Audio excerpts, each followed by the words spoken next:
Mochi Health is here to help you start your weight loss journey with caring, personalized support. Meet one-on-one with board-certified obesity doctors and registered dietitians who truly listen and understand your unique needs. Eligible patients can access affordable GLP-1 medications delivered right to their door each month. No insurance? No problem. Mochi Health accepts FSA and HSA, making care accessible and affordable. And with 24/7 customer service, you'll never feel alone on your path to better health. Get started with Mochi Health today. Take the free quiz at joinmochi.com and use code AUDIO40 at checkout for $40 off your first month of membership. That's joinmochi.com with promo code AUDIO40.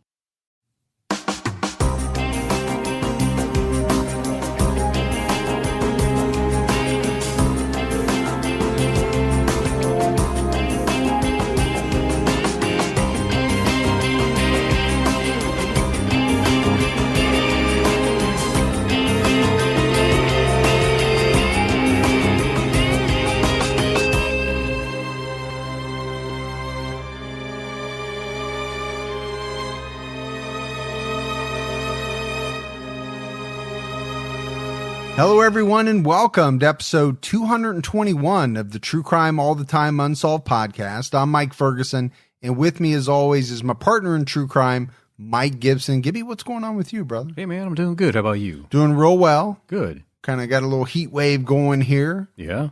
Trying to stay cool, but I'll take that over 5 degrees that we'll have in about 6 months. Oh, man. Yeah, be here before you know it. I know it will, and I don't like it. We've got some great support, so let's give some shout-outs. On Patreon, we had Daniel Dolery. Hey, Dolery. Deandra Bird. Hey, appreciate that, Deandra. Michael Sparrow. Hey, Sparrow. Karen Pells. What's up, Karen? Edie Kovalon. Ooh, Kovalon. Alex Castraconi. Well, what's up, Castraconi? Amanda. Hey, Amanda. Stephanie. What's going on, Stephanie? Courtney Lopolato. Ooh, Lopolato. It's good for your core, I know that. It is. Margaret Burnett. Hey, Margaret. Frenzied Me. Hey, Frenzied. Jimmy. Good old Jimmy. Jimmy's going to go get groceries. I bet Jimmy is. Logan Klingensmith. Hey, Klingensmith. Kaylee. What's going on, Kaylee? Ursula Anthony. Well, there's that Ursula name you like. I do like that name. Alyssa Hall. Hey, Alyssa. Michelle Frayne. What's going on, Michelle? Mackenzie Horton. Well, hey, Horton. Sarah Thompson. What's going on, ST? Owen Hall. Hey, Owen. Shara Viva. Chela Viva. Oh, Viva Las Vegas. Yeah. David Fatagi. Well, Fatagi you. That's what I'm going with. And last but not least, Brittany Myers. Hey, Brittany. And then if we go back into the vault, Gibbs, this week we selected Lene Trusty. Hey, Lene. So we appreciate all the Patreon support, the new support, and the continued support. We had some great PayPal donations as well from Lissa Lehman. Hey, Lissa. Belinda Rivamonte. Rivamonte. Good friend of the show, Connie Sullivan. Yeah, thank you, Connie. And Sue Lewis. Hey, look at that. There's Sue. So we appreciate all of that. Gibbs, right now on True Crime All the Time, we have an episode out on Brian Leyva. We're actually headed to Peru to talk about Leyva, who killed his ex-girlfriend Talia after they went on a game show where some secrets were revealed. Yeah, very interesting. Yep, it's an interesting case, and I think people are really going to enjoy it. And you talk about Peruvian poop coffee. Yeah, there might be some talk about that. All right, buddy, are you ready to get into this episode of True Crime All the Time Unsolved? I'm ready. We're talking about the disappearance of Regina Bos. Regina Bos, who went by Gina, went missing from Duggans Pub in downtown Lincoln, Nebraska after 1 a.m. on October 17th, 2000. She went to the pub in the late afternoon to attend a friend's baby shower and returned later that evening for their open mic night. So Regina got on stage with her favorite guitar and performed for the audience. Apparently, Gibbs, they loved her performance and the energy she gave. When she left the pub at 1 a.m., she was seen heading to her four-door Saturn. But Gina mysteriously vanished, never to be seen again, leaving her family and 3 children heartbroken and grieving. So the question we have to ask is, what happened to Regina Bos? So let's first talk a little bit about Regina's early life and background. Regina Marie Rapp was born on Wednesday, November 4th, 1959 in Lincoln, Nebraska, to parents Carlos and Dee, the third born child in a family that eventually produced 7 children. Gina stood out from her siblings with her outgoing and unrestrained personality. That sounds very much like you, Gibbs. Yeah. Very outgoing. Extremely. Very often unrestrained. Oh, I'm always unrestrained. Gina quickly became known for being strong-willed.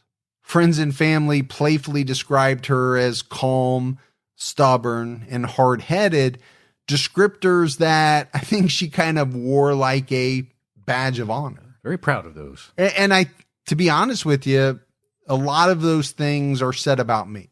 For the most part, I'm calm, I'm even keeled, but I am very kind of set in my ways. Very.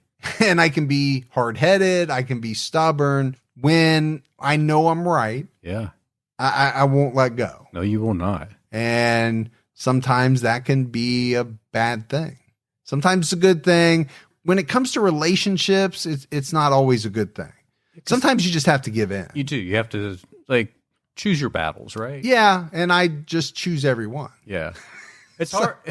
I choose them. I just choose to battle every time. Yeah. Well, it is. It's hard to, when you know you're right, yeah, to not defend that. Yeah, it is, but it's also not always the best for relationships. It's just really not. No, it's definitely not. And I've learned that the hard way very many times. As well as have I. You've been on the other end of it at some point. Yeah. Gina was not afraid to speak up for herself or anyone else who she thought needed defending, whether it was at school, work, or in the neighborhood.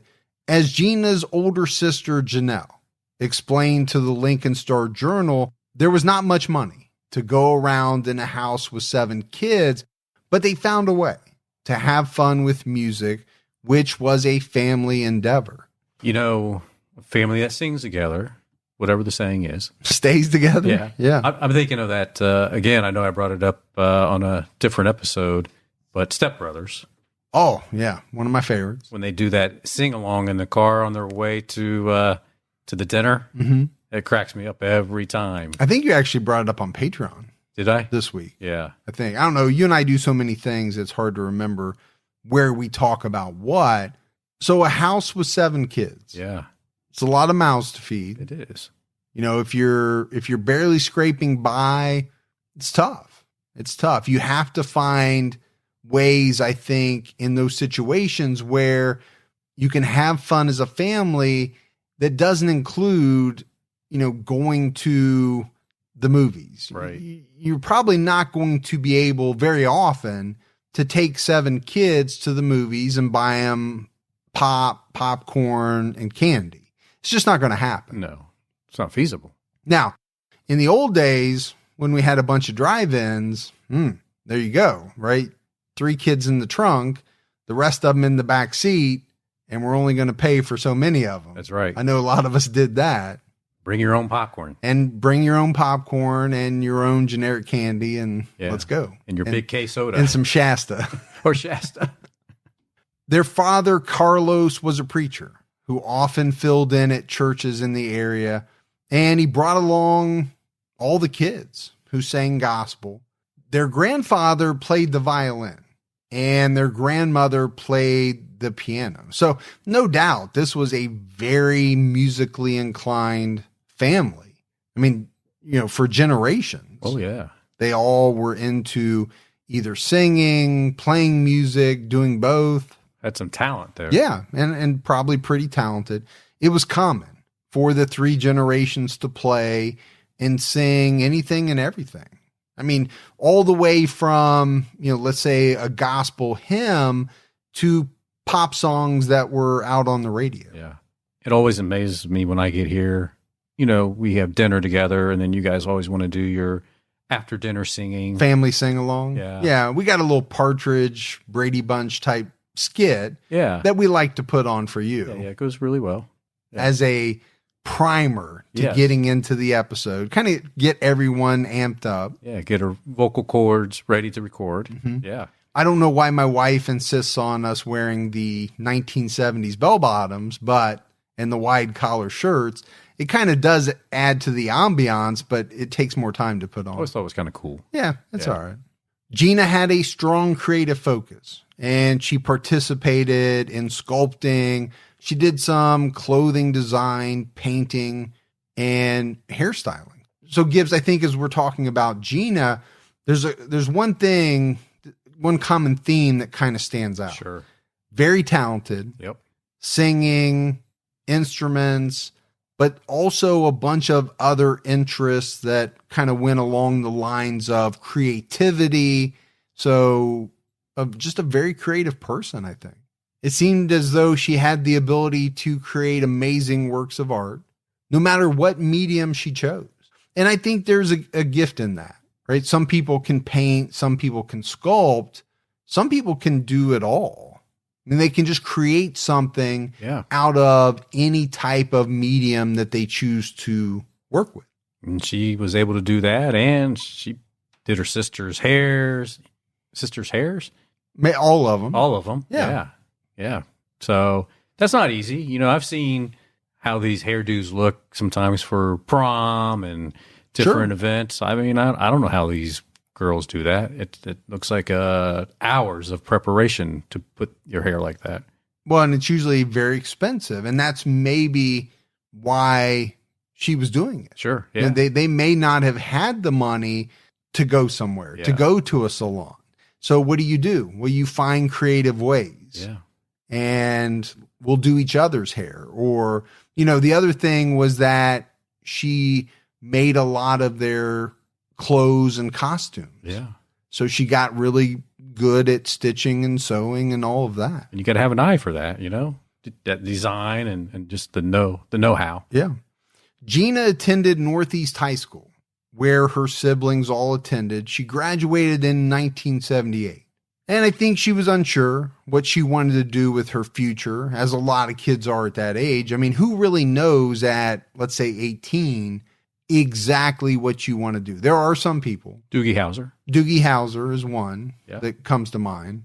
You and Doogie, I think, kind of knew very early on exactly what you wanted to do, but most kids don't, right? It takes a little bit of college or a little bit of life experience to find something that you're extremely passionate about. Yes.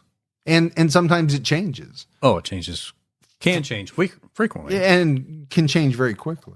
She attended college in Minneapolis like her older sister, but Gina left the university early and did not complete her degree. Instead, she earned her license in cosmetology. In her late teens and early 20s, she worked a variety of odd jobs. While she was in her 20s, Gina began developing her love of guitar.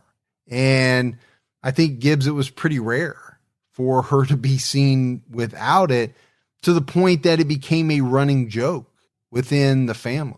She even named her guitar Harley, treating it almost like she would treat a child. Yeah. Did you ever name your guitar? I didn't. Yeah. I've only played it a handful of times, not enough really to name it. Yeah. I'm not good at it. If you had to name it, what would you have named it? Oh, I'd definitely name it Gibby. Would you? Yeah, because it does nothing and it just sits in the corner. You just walked right into that. I did. Why did you walk right into Wow. Yeah, it's funny, but kind of stung too. It stings. Well, those are always the good ones. Yeah. It's funny, but it stings a little too. Just a little bit. So, Gina loved this guitar. And apparently, when she would go in a place, she would take it in with her. She was not willing to leave it in the car because she didn't think it was safe to be left unattended. She didn't want to take the risk of it being damaged or stolen. Yeah, well, it's probably not cheap to replace. And if you don't have a lot of money, it's the last thing you want is something to happen to the thing that you love. Yeah, I don't know how much she paid for the guitar. I really looked at it from the standpoint of you wouldn't leave your child in the car alone. Well, that's true. I'm not going to leave my guitar. Well, no matter how much it cost, or even if it's replaceable, it's not replaceable because this one's mine. Yeah. You know, you ever get that? Oh, sure. Yeah. With something, yeah, you could go buy a new one of whatever it is, but you have an attachment to this specific one. Right. And that's kind of maybe the way I took it. I don't know. No, I kind of agree with you after thinking about that. You know, the connection she had. But I'm sure she didn't want to spend the money to replace it either. Yeah. When Gina was 23, she married a man named Thomas Williams, and they settled into a small 2-bedroom home on Hitchcock Street. Over the next 6 years, they welcomed 3 children into their family. They had 2 sons, followed by a daughter. And while they both deeply loved their kids, their marriage deteriorated, and they divorced in August of 1991. It was said, Gibbs, to be a pretty amicable divorce, and the couple was successful at co-parenting the children. Not always easy. No, it's not. Number one, to have an amicable divorce. Right. Not everybody can do that. Oh, no. And then, you know, that's kind of like the key to being able to co-parent. Sure. I mean, each person can parent separately, but to really co-parent and be involved and, you know, be able to spend time together because you don't hate each other, that's something that not everybody is able to do. Right. But I would think it makes a world of difference if you can do it for the children. It's got to be much easier on them. And I'm speaking from experience. I think my parents had a fairly amicable divorce. They got along. They were able to talk to each other civilly. It wasn't like they were throwing things at each other every time one or the other dropped off or picked up. Yeah. So as a kid, you understand that. You pick up on that. Well, I bet you do. Now, I never experienced the other way around. So kids that went through it the other way where their parents hated each other, I don't know what that does to you. Can't be good. I don't think it's great. No. 5 years after the divorce, on June 9th, 1996, Gina, who at that point was 36 years old, married 40-year-old David Bos. Their marriage was short-lived, and they divorced just a few years later after realizing that they just were not in love with each other. Again, the split was mutual. They maintained a relationship as good friends, and they spoke frequently. I think they cared deeply for one another. They just came to the realization that they weren't in love. Yeah, that happens too. It does. They often met up at social functions, and Dave was one of the last people to see Gina before she vanished that October night. Gina's family told the Lincoln Journal-Star that in the summer of 2000, Gina was diagnosed with depression, and she was placed on medication. She had also struggled financially over the preceding few years, and the stress of money worries and other stressors had taken a toll on her health. Gina did whatever she had to do to provide for her 3 kids, and she often picked up shifts at Duggans pub. But these shifts only paid minimum wage, plus some tips, and she was just barely scraping by. And Gibbs, you and I talk about single mothers quite a bit. You really have to give it up for them because, you know, being a mother is a tough job. Sure. Anyway, being a single mother, even tougher. Yeah. Single parent, really. Single parent. Yeah, I shouldn't just point out mothers, but being a single parent is tough. A lot of responsibility. It is. On one person's shoulder. And it's a lot of pressure. But, you know, you really applaud those folks that will do anything and everything. Yeah. They have to work 2 jobs, 3 jobs, pick up extra shifts because they want to provide for their children. And, you know, they want to make sure they have food, clothes, school supplies. Yeah, they make sure their kids get whatever they need before they ever get what they would like to have. Yeah, my mother was like that as a single mother before she remarried. Now, did I appreciate it at the time? No, probably not. I was a little kid. Do I appreciate it now? You bet your sweet bippy. Yeah, you do. I do. I don't know what a bippy is, but I know you bet it. But as the summer turned into fall, things began to improve for Gina. In July, she began dating a man named Michael Johnson, and this relationship was going pretty well. Gina was also hired as the local FedEx Kinko's center manager, where she was making more money, and she was able to be home in the evenings with her children. Well, that's a big deal. It is a big deal. You want that quality time with your kids if you can get it. Yeah. Yeah, and working one job that pays enough to make the bills as opposed to, multiple jobs. Yeah. Well, that's going to give you the time that you need to spend with your kids. Shortly after getting this new job, Gina learned that she would be receiving a house on West C Street from Habitat for Humanity. It's a pretty exciting thing. Yeah. Yeah, they do great work. But no doubt, right, the future was looking very bright for Gina. Yeah, a new man in her life that she's happy with, a new job that's paying really well. And on the horizon, she's got a new place to live, a home instead of an apartment that is coming around the corner. Yeah.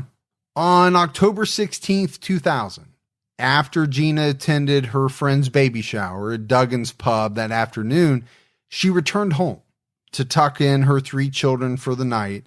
And this was a ritual she rarely missed. If she could help it, Gina and her boyfriend Michael got dressed for a night out. And they went back to Duggans pub, where she used to be a bartender. The Lincoln Journal-Star reported that the couple left the apartment sometime between 9:30 and 10:30 p.m. to return to Duggans for the open mic event. But on their way to the pub, they got into an argument, and Michael decided that he didn't want to go. He'd rather just go home. So Gina dropped him off at his apartment and then continued on her way to the bar. But even though they had this fight, the two made plans for Gina to pick Michael up after the open mic night so he could spend the evening with her at her apartment. Must not have been that bad of a fight. No, it couldn't have been one of those that, you don't speak to each other for days if you're like, we'll just pick me up later. I think it was just one of those where, not all of a sudden, not really feeling like going. Yeah. But I'll be okay in a couple of hours. There's a few times I think in my life there's been events like that where I'm like, you know what? I really don't want to have to go to this thing. So are you saying that there's a possibility he didn't want to go in the first place? Yeah. And it was just a little spark that made him say, yeah, I don't want to go. Just start a little tension, not too much. Yeah. Just enough to I get that. Yeah, you know what? You're going to ruin my night. You stay here. Yeah, I will stay here. Don't you worry. That's what you would do if your Kentucky Wildcats were on. Oh, no doubt about it. Bar patrons reported that Gina was in good spirits that night. She even sat with her ex-husband, Dave, and they chatted about their kids. Gina was seen leaving the bar with her guitar at around 1 a.m., telling friends that she was going to pick up Michael and go to her apartment. The Lincoln Journal-Star reported Michael woke up around midnight. Craving your next action-packed adventure? Audible delivers thrills of every kind on your command, like Project Hail Mary by Andy Weir, where a lone astronaut must save humanity from extinction, narrated with stunning intensity by Ray Porter. From electrifying suspense and daring quest to spine-tingling horror and romance in far-off realms, unleash your adventurous side with gripping titles that'll keep you guessing. Discover exclusive Audible originals, hotly anticipated new releases, and must-listen bestsellers that hook you from the first minute. Because Audible knows there's no greater thrill than the one that speaks to you. Discover what lies beyond the edge of your seat. Start your free 30-day trial at audible.com/WonderyUS. That's audible.com/WonderyUS. And when he noticed that Gina had not yet arrived, he tried to go back to sleep, but after spending a couple of hours unable to get back to sleep, he paged Gina. Okay, we have to remember this is 2000. Right. We still have pagers. Some people have multiple pagers. There were cell phones, but not everybody had one. Right. The problem is Gina left her pager at her apartment that night, which was not typical for her, especially with her children home alone. Michael paged Gina several times, and it was the sound of the pager that woke her children up, who also noticed that their mother was not home. Her oldest son wondered why his mother and Michael were not at the apartment. And Gibbs, I think he had a thought that, well, maybe they decided to stay at Michael's place. So he called Michael to see if she was there. When Michael said Gina was not with him, her son called his father and his grandparents. So the kids are worried. Michael's worried, and he called Gina's good friend, Danny Krause. He thought if anyone knew where Gina was, it was Danny, her best friend. When she didn't know where Gina was, I think that's when Michael's worry began escalating into more of a panic. Oh, for sure. I mean, if you reached out to the most important people in that person's life and they're like, I don't know where she could be. It's alarming. Yeah. Doesn't have her pager, not answering her pager. So he headed down to Duggans pub, since that was the last place Gina was known to be. Danny went along with him. They found Gina's car directly across the street from the bar where she had parked it. It appeared that nothing mechanical was wrong with the car, but the trunk was not latched and it was kind of slightly ajar. Inside the trunk, they found Gina's sheet music and her guitar. You know, what we've already said was her prized possession. Oh, yeah. So I think they knew right away she would never voluntarily leave her guitar in an open trunk where anyone could come along and swipe it. That's her baby. So, I already said Michael's in panic mode. Well, I think this revelation caused them both, he and Danny, to think something's really wrong here. And so they called the police at 6:38 a.m. to report Gina missing. On the afternoon of October 17th, the police located Gina's light green Saturn four-door sedan, parked directly across the street from Duggans, exactly where Michael told them it was.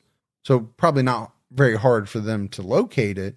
Her guitar and music were inside the slightly opened trunk. Her purse was not found at the scene, and there was no apparent sign of a struggle.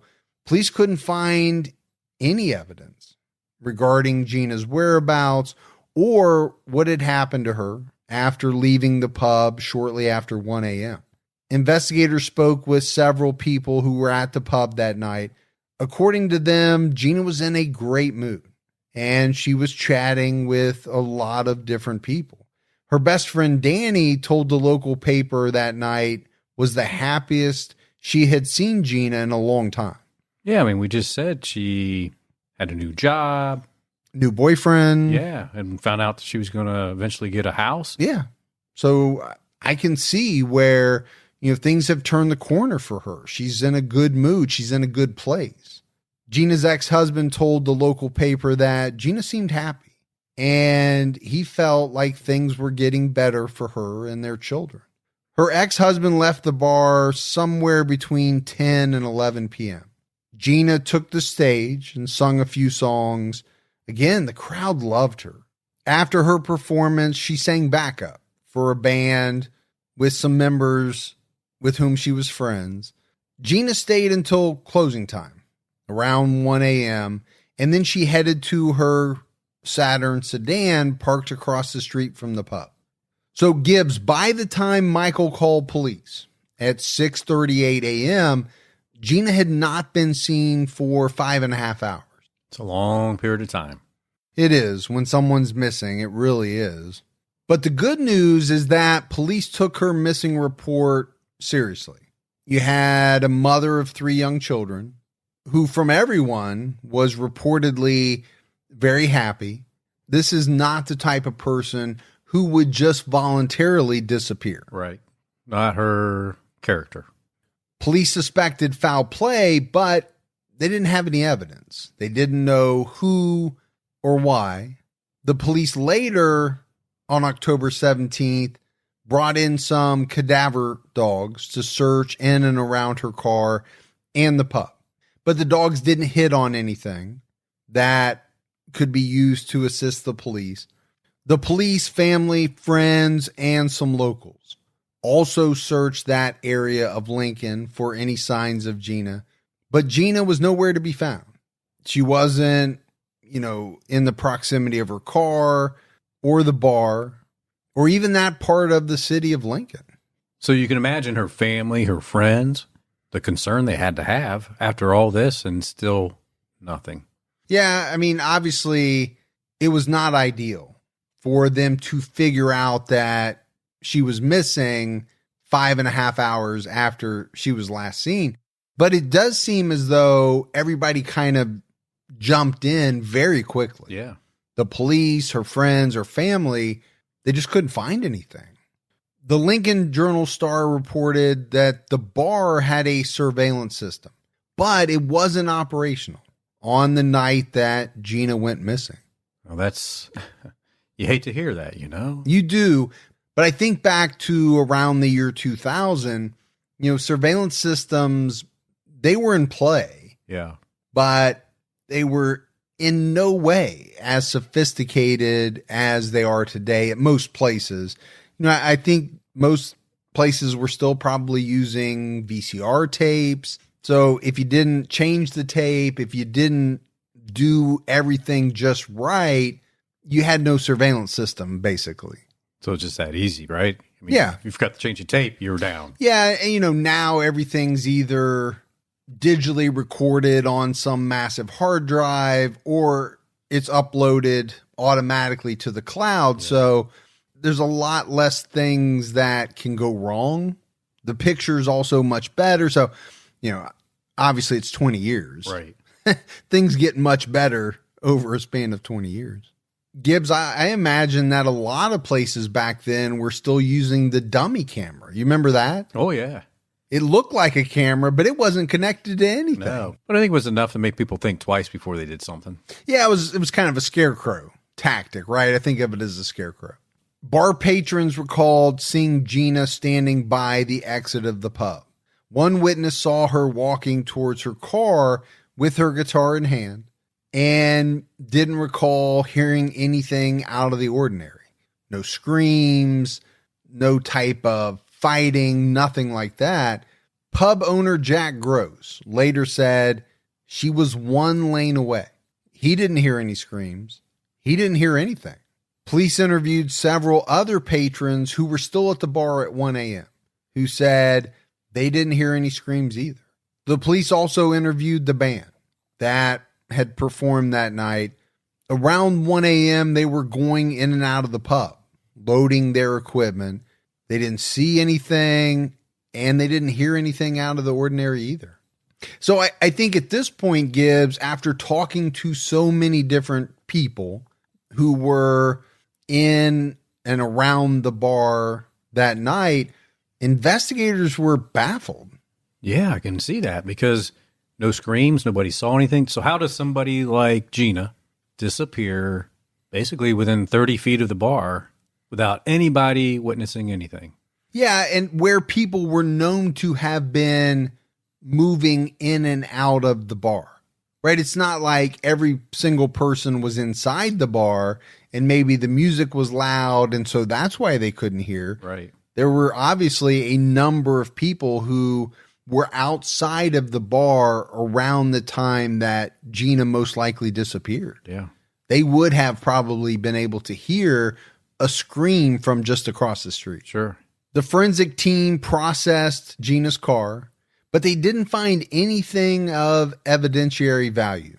No fingerprints, drops of blood, really nothing unusual. And while her music and guitar were found in the trunk, her purse was never located. Gibbs police didn't have a single piece of evidence to suggest what might have happened to her that night. It was almost as if she vanished into thin air. Yeah, truly, it really was. I mean, it's just like poof, Nobody heard, saw anything. We already said that, but it's just so bizarre. No sign of a struggle, nothing, really left behind, not a single clue to point them in any direction. That's frustrating. Yeah, I mean, if she was abducted, there'd be some type of struggle, right? Mm-hmm. Some type of argument, screaming, something. If she voluntarily left, why wouldn't she have taken her favorite thing, her guitar, with her? Why would she have left it behind? Well, and she would have, even if she left it behind, she would have locked the trunk, right? The fact that she left it behind is one thing, but the fact that she left it behind and left the trunk open, it suggests that maybe something happened to her as she was putting it in the trunk, but before she had time to close it. Yeah, like somebody came up on her, maybe put something over her mouth that maybe she passed out. Well, that would have kept her from screaming. So that's one theory that kind of plays with what police found out. The lack of a struggle. Now, maybe there was one and nothing was left behind, but you would think if there was a pretty serious struggle, maybe someone gets scratched on the face, there's a drop of blood, right? Maybe a piece of clothing gets torn and is laying next to the car, something like that. So then you have to wonder also, was it somebody she knew? Because there was no scream and struggle and argument, did somebody she knew at that moment come up to her, distracted her? I don't know. Yeah, to me, I kind of take the went off willingly off the table for the mere fact that she just would not have left that guitar in an open trunk. Yeah. And voluntarily went off with somebody, leaving the guitar there. Could have been somebody she knew that came up on her and approached her, but then turned. Yeah. Yeah. But it turned into an involuntary situation. Yeah, really quick. Regina Bos was described as a 40-year-old white female with auburn hair and brown eyes, standing 5 feet 6 inches tall, weighing 105 pounds. Gina has facial freckles and a tattoo of a small yellow rose on her back. Her ears are pierced multiple times, and she wears wire-framed glasses or contact lenses. She was last wearing a short-sleeved black shirt and fitted black pants and black leather ankle boots. So that's a good description. Yeah. That police have. The one thing that really jumps out at me there, Gibbs, is that she weighs 106 pounds. Small. She's very small. Yeah. And unless she had some type of training, I think it would have been very tough for her to fight off an attacker.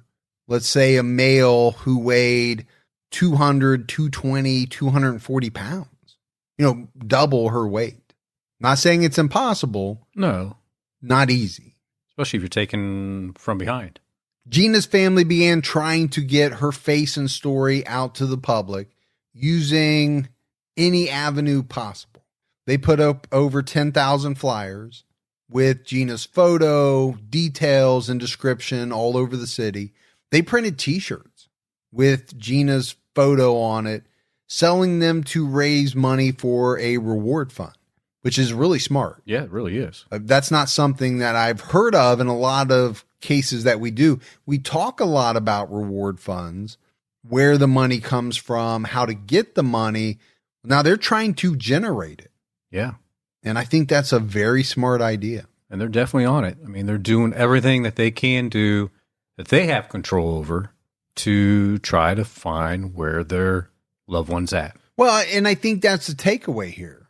Obviously, Regina Bos was a person who was loved by many people, because we have a lot of individuals who are trying to assist police, trying to help find her, doing, like you said, doing whatever they can. Right. In the first week, police received several tips, but none of them led to anything concrete. And pretty soon, Gibbs, a vicious cycle of misinformation developed. And basically, it was people hearing rumors, reported to them as facts, and then those reports fueled more rumors about rumors that had already been investigated. It was like this vicious cycle.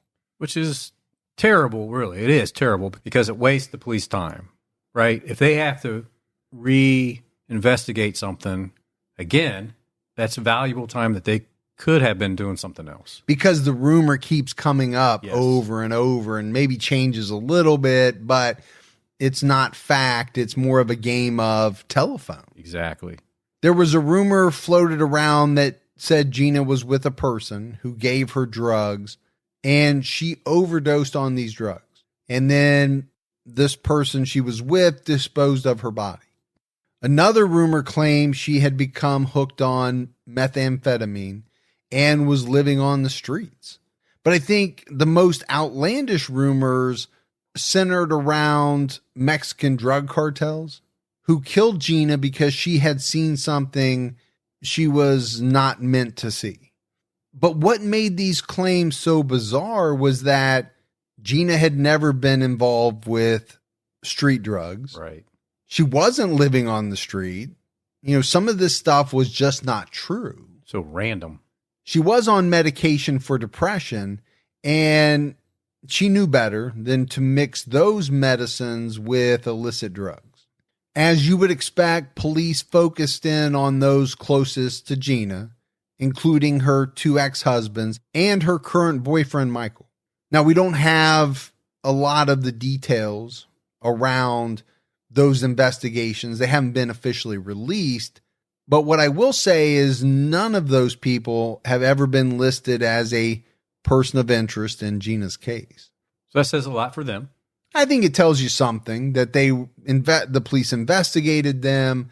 They found nothing to indicate that they were involved to the point where they needed to list them as a person of interest. And I mean, it did sound like she had a good relationship with her first husband, the father of her kids, and even her second husband, who she talked to a little bit at that bar that night. Yeah, it doesn't seem as though any of the relationships, her current relationship or her previous relationships, ended badly. And she was still on good terms with everyone. Yeah. It seems like. Michael was later interviewed by Dateline in a segment that they did about the case. And he said, I was really wiped out about the whole thing. I was really in love with her. I couldn't really function. It was really difficult to deal with. Well, it would be really difficult to deal with if you're in a relationship with somebody that you care about, you love. You know, you kind of have a little fight the last time you saw them, but you were, you knew you were going to see him later that night, and you'd never see him ever again.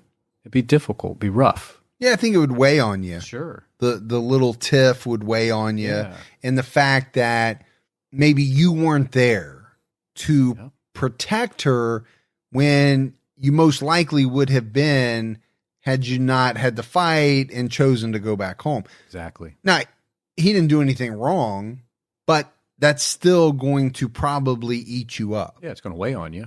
The what if? What if I had gone? What if I had still been there? What if we had left together? Yep.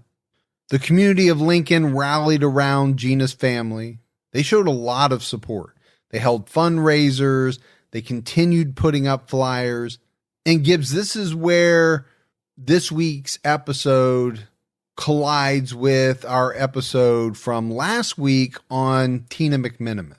Because Tina McMiniman's family and friends donated some of the funds they had collected to help fund Gina's reward. So how amazing is that? Tina was murdered 5 years before this, and her family was still looking for her murderer, but they were willing to help out another family in need whose daughter disappeared. And I think they probably kind of related a little bit. I think a lot. I think they, more so than probably anybody else in the area, knew what Gina's family was going through because they had gone through it. Lamar Outdoor Billboards donated space on 12 different billboards throughout the city to advertise details of Gina's case. I love this. I love when these billboard companies do that. I think it'd be so helpful if more companies did that. Yeah, I mean, number one, they don't have to. And number two, they're losing out on a bunch of money. Sure. Not, renting out those billboards to paying customers. It's a very selfless act. Now, maybe there's something in it for them that I'm not seeing. Maybe they just get the publicity or whatever, and that's good for them, but I don't care. Yeah. Because ultimately, at the end of the day, they're doing something really good and something really helpful. If it can get awareness out there, man. And the fact that they get good publicity from it, okay, that's fine. Yeah. They deserve it. Sure. For what they're doing. Gina's family also put on a concert to raise money to help fund the reward. But despite all of these efforts, police just couldn't develop any viable leads. By the end of October, investigators believed Gina had likely been killed the night she disappeared, even though they didn't have enough information to say that for sure, and they definitely didn't have enough information to say who killed her. According to abcnews.com, a detective made a comment to Dateline about suspects in the case saying, "We don't have enough probable cause to arrest somebody, but do I think I know who killed her? Yes. There is no way she could have been taken by force that night by a stranger in front of all those people. I think she knew who her assailant was. He knows that I know. He also knows that I do not have enough to arrest him yet. But if I find a body, maybe I do. Maybe that's the only thing I'm lacking at this point. I just keep going. Sooner or later, maybe I will get lucky. Maybe he will have a change of heart. Maybe he'll come talk to me. I don't know, but I'll continue to talk to him." Okay. I think that is very telling without really saying much of anything. Sure. Specific. Yeah. So this detective is going with the theory that because there were people outside of the bar, they most likely would have seen if somebody would have tried to physically take Gina, right, let's say away from her car. So he's leaning more towards someone in her life that she knows. And I'm going to go out on a limb and speculate that she's talking about her current boyfriend. He doesn't name anyone. No. But if you had to read between the lines, to me, that seems like the most likely person he's referring to. Yeah. I mean, you can definitely put it out there. Doesn't mean it's true. No. I'm just kind of soaking in everything that he said and drawing that conclusion. And even if the detective didn't have anybody in mind, just by saying this, if there actually was that person, now that person thinks, maybe he's on to me. Or somebody that person knows. Yeah. Said, oh, maybe they're on to him. Maybe I should go talk to the police so I don't get involved anymore into this. Yeah, that's actually a really smart observation. So he technically could not be talking about anyone in particular, right? But putting it out as though he is in the hopes that that's going to scare someone close to her into thinking, oh, they're about ready to come get me. Yeah. So I never thought about that. I'm glad you brought that up. Gina's father, Carlos, told the Lincoln Star Journal in November 2000, "You feel like a part of you is missing because a part of you is. I don't know how to explain it. All you're trying to do is probably not enough. I just wish we knew something else to do that would bring her back. We're thinking the best Christmas present would be to find Gina." Her family also tried to shelter Gina's 3 children from the harsh truth. They worked hard to keep media coverage out of the house and away from the children. Her kids knew that their mother was missing and that police were searching for her, but they knew little else. And I think that's very important. Oh, critical, really. Protect them and protect what they filter what they hear. Really. Yeah, exactly. You don't want to be sitting around with the news on, not knowing what the news is going to say and have the kids in the room with you because something really, horrible could come out. Right.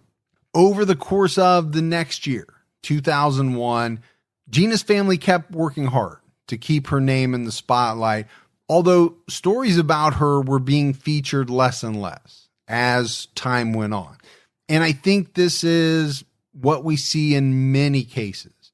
Now, some cases get very little coverage from the get-go. Right.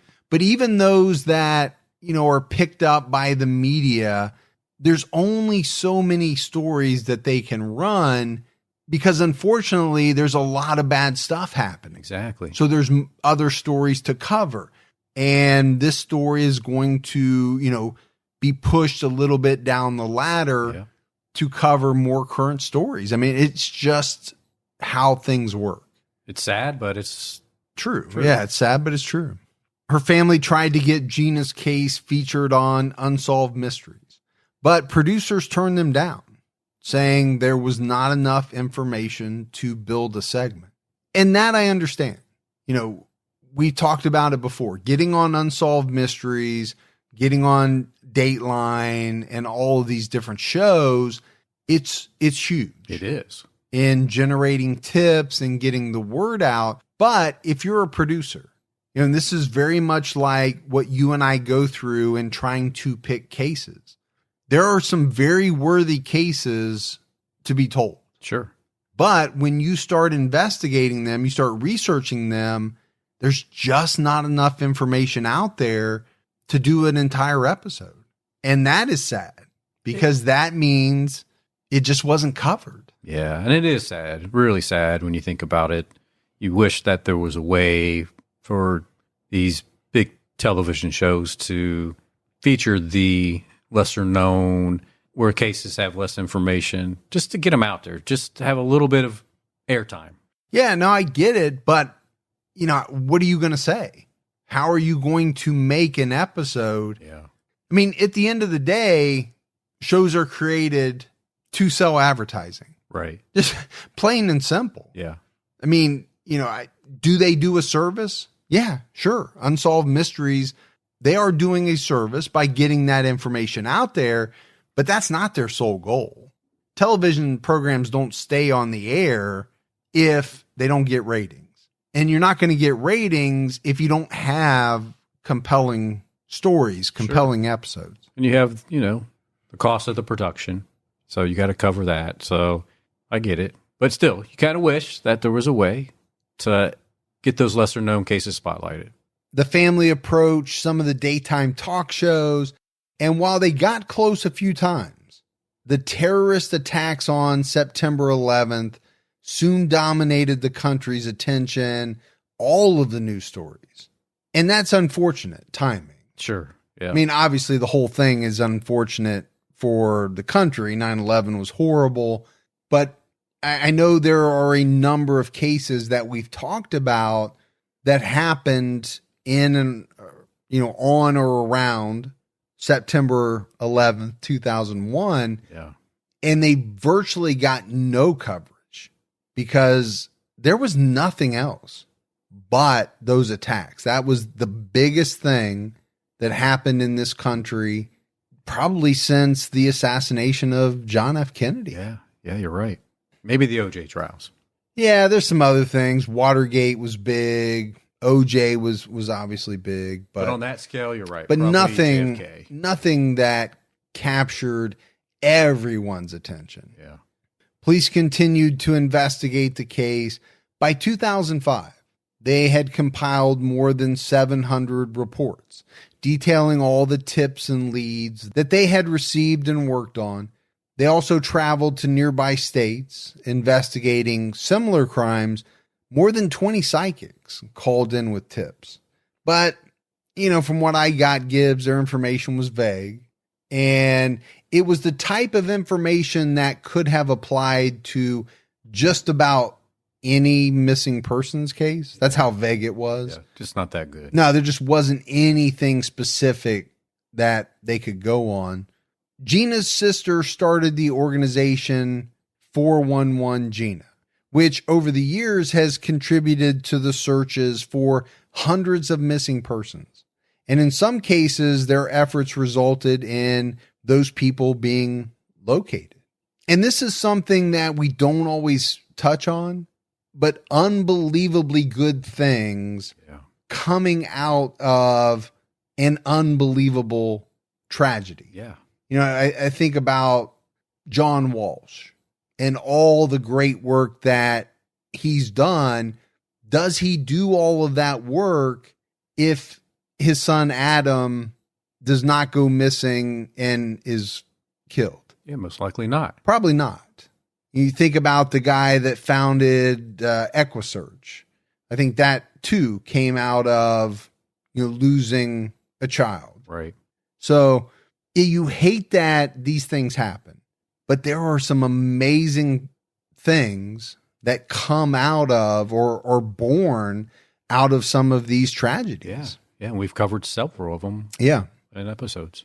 Her sister began touring, playing music concerts, not just to raise awareness of Gina's case, but, also for the hundreds of thousands of other missing persons out there. In 2006, she organized the Squeaky Wheel Tour to raise awareness of Gina's case and others like hers. So, you really have to take your hat off to her. She's done some amazing work. Keeping that awareness out there. Yeah.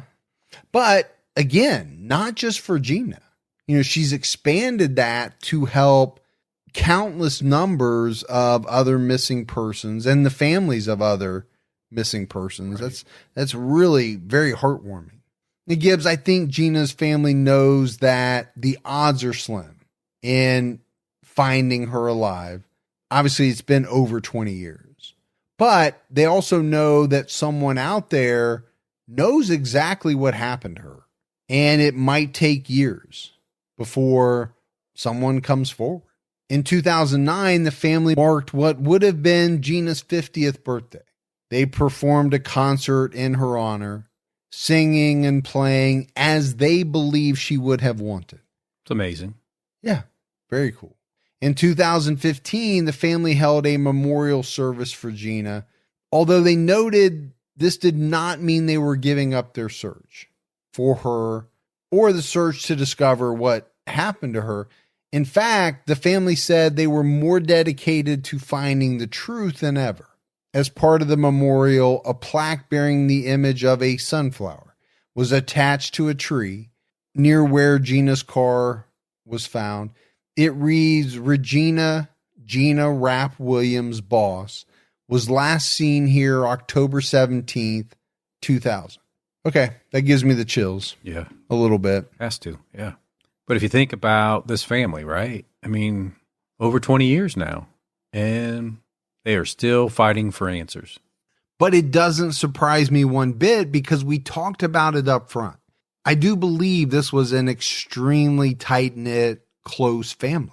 So it doesn't surprise me that they would never give up on finding, one of their family members. The Lincoln police reports that the case is still being actively investigated, but nothing new has been developed. Detectives still occasionally receive tips about Gina's case, and they follow up on any of those tips that they get. At a press conference, detectives said there are thousands of digitized files regarding Gina's disappearance. Someone out there holds the answers. Someone out there can help bring justice to Gina's killer and hopefully bring a sense of closure to her family. That someone just needs to pick up a phone. That's simple. Man, we say it in every case. Assuming that one or more individuals with knowledge are still alive, then yeah, somebody out there holds the answer to what happened to Gina. Now, it's not in their best interest, most likely, to pick up that phone and call police and tell them what they know. They don't want to get caught. Yeah. But as we always talk about, could it have been someone they knew? So they didn't commit the crime themselves, right, but found out later or, something like that, and have just up to this point been unwilling to, kind of rat out whoever the perpetrator is. Yeah. Maybe this time in their life, they don't care about ratting that person out. Yeah. Or whatever. I always think over time, it's possible that there's a falling out between two people. One of those individuals is the perpetrator and the other is someone they confided in, or maybe they had a hand in covering it up. Right. So they would be maybe complicit in some way, but they had a falling out at some point in time. And I always, or maybe it's about ready to happen. Yeah. Or will happen next year or the year after. And then that person will be willing to come forward and say, listen, here's what really happened. Right. I always think about that in all of these unsolved cases. Gina's children are now adults, but it's so sad, Gibbs, because they never got to share, some of the most exciting events of their lives with their mother. A family with 7 siblings is missing one of its own. There's no doubt that her family feels the weight of her absence every single day. Gina's sister Janelle tearfully explained to ABC News this past October, every day we wonder if we've looked hard enough. We wonder if we've done enough. We wonder what else we could possibly do, or if she's suffering, or if we just don't know. So, obviously I'm not doing it justice trying to say her words. Right. But I think you can even get from the way that I'm saying it, what emotion she must have had. Yeah. And still does. I mean, we're 20 plus years on. Her love for her sister and wanting to find out what happened to her. Yeah. Anyone with information regarding the disappearance of Regina Bos should call the Lincoln Police at 402-441-6000. So as we wrap up this case, Gibbs, to me, there are a lot of mysteries here. Number one, the police don't know much. I think that much is clear. They don't have any evidence that we know of. There's no known persons of interest. Now, there might be a detective who believes he knows who did it. Yeah, for sure. My question is that solely based on the fact that there were some people outside of the bar? Because if it is, I don't know if you can put all your eggs in that basket. Yeah, I don't think you can. It's 1 a.m. and people are leaving a bar. Yeah, probably drunk. Yeah, most likely, or at least tipsy. Let's say that. Yeah. Maybe had a couple of cold ones. Would they notice everything at 1 a.m. in a certain state that they would maybe notice in broad daylight completely sober?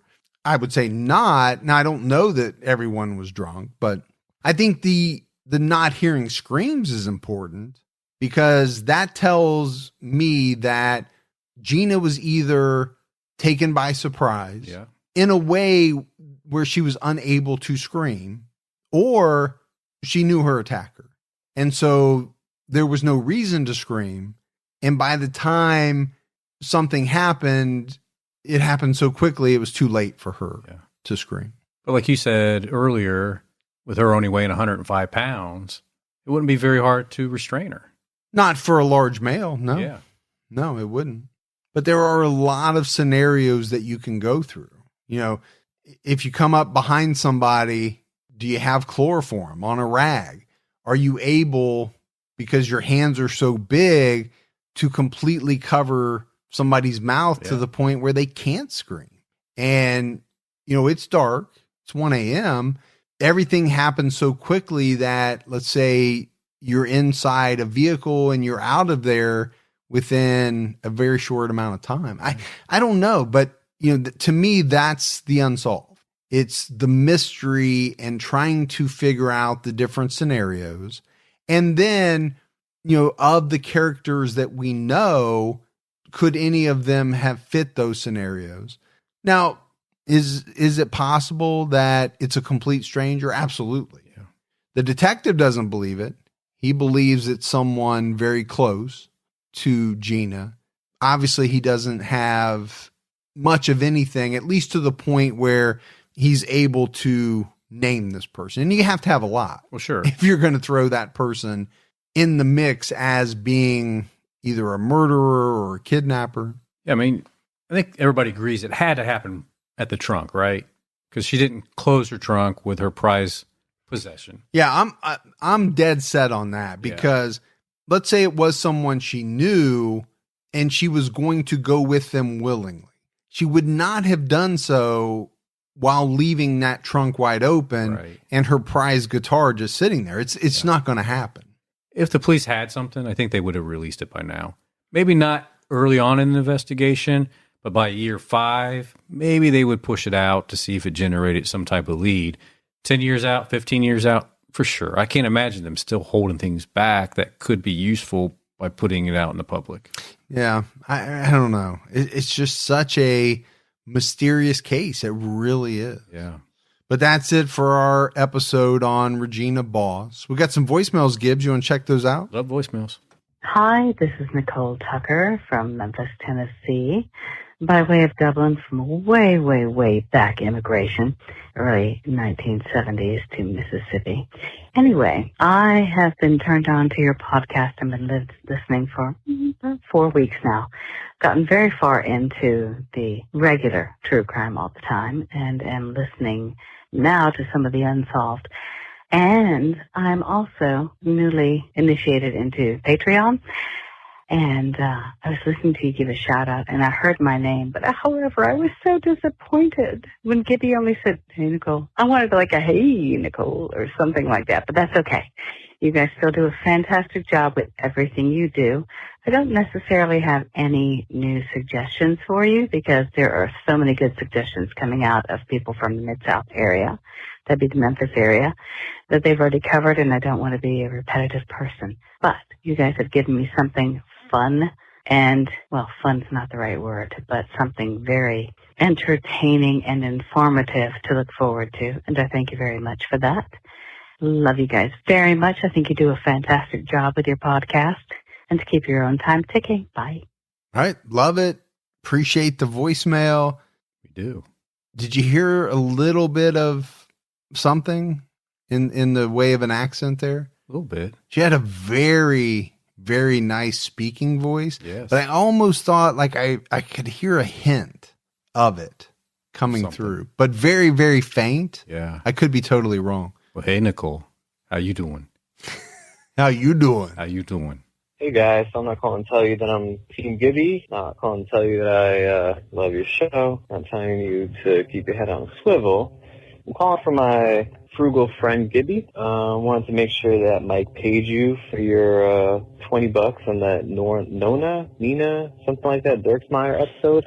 About 10 minutes in, he said he was going to pay you if you can guess the mascot, and I want to make sure you got paid. I know it could be a little bit awkward to ask a friend for money, so I figured I'd remind him for you. You're welcome, Gibby. I'm not going to tell you to keep your own time ticking, even though you probably should. Thanks. Bye. I'm going to have to go back and listen to that because I can't remember. I thought you were close, but I don't know if you nailed it. I can't remember. I always nail it. Plus, I feed you every week. You do, man. So yeah, I appreciate that. I'll give you the $10 if you pay for every meal that I've ever bought you. I thought it was $20 or $20. I'm glad I'll give you $100. I'm still going to make out like a bandit. Hey, Mike and Gibby. So this is my take two because I was so dang nervous last time. I'm just channeling, all of your guys' experience in speaking. So, hi, my name is Bree Hildebrandt from Big Bear, California. I started listening to the pod back in March when I was going on a birthday getaway. I'm a stay-at-home homeschool mom to 3 little girls. So my birthday gift is 48 hours in a quiet hotel. So I got to the hotel, and I'm feeling all spooky from all the stories that I was listening to on the way there. And, I've got my head on a swivel, but I could not get my hotel door open, so I had to call for help. And the whole time I'm thinking, oh, great, now some dude is going to know that I'm alone, and I can't even open a door. So obviously he ended up being a good guy. Even with all these cases, most people are good. So I was totally safe. But after listening to, all the TCAT episodes, my head is on such a swivel. My neck is basically a lazy Susan. I really love the show and appreciate so much the work you guys do. It's kind of weird, but I'm always grateful to hear the anger and, disgust in your guys' voices when talking about how monstrous these cases are and the devastation for the victims. I feel like it would be really hard to balance information with the banter, but you guys do such a good job. All right, that's it from me. Stay safe and keep your own time ticking. Bye. Yeah, I call a 48-hour getaway county lockup. Is that how you over do the it? weekend? Drunk tank. Yeah. So I don't think this has ever happened, but Bree ended up in voicemails on both TCAT and Unsolved this week. Winner. Yeah, because she also sent us that big package. Yeah. So she was in 2 voicemails and a mailbag. That's awesome. We appreciate it. Hey, Mike and Gibby. This is Ashley from Bakersfield, California. I found your show about 2 years ago, and I instantly loved it, and I've been obsessed with it ever since. I've gone through all of the episodes of TCAT and TCAT Unsolved. I just wanted to reach out and give one for Unsolved, a really cool case that took place about an hour south of Bakersfield in Casake. It was a case of Bryce. I think his last name was Lapisa, and he disappeared after traveling from up north in Northern California to college down south San Diego. And an interesting case where CHP even found him on the side of the road and checked on him and he was fine. And then they ended up finding his car in Cascade. It had been wrecked, glass was shattered. I think they even found blood in the car, but they never found him. Again, love you guys, love the podcast, and have a great day. So appreciate the voicemail very much. Yeah. The good words, the unsolved suggestion. Definitely check into it. All right, Gibbs, that is it for another episode of True Crime All the Time Unsolved. So for Mike and Gibby, stay safe and keep your own time ticking.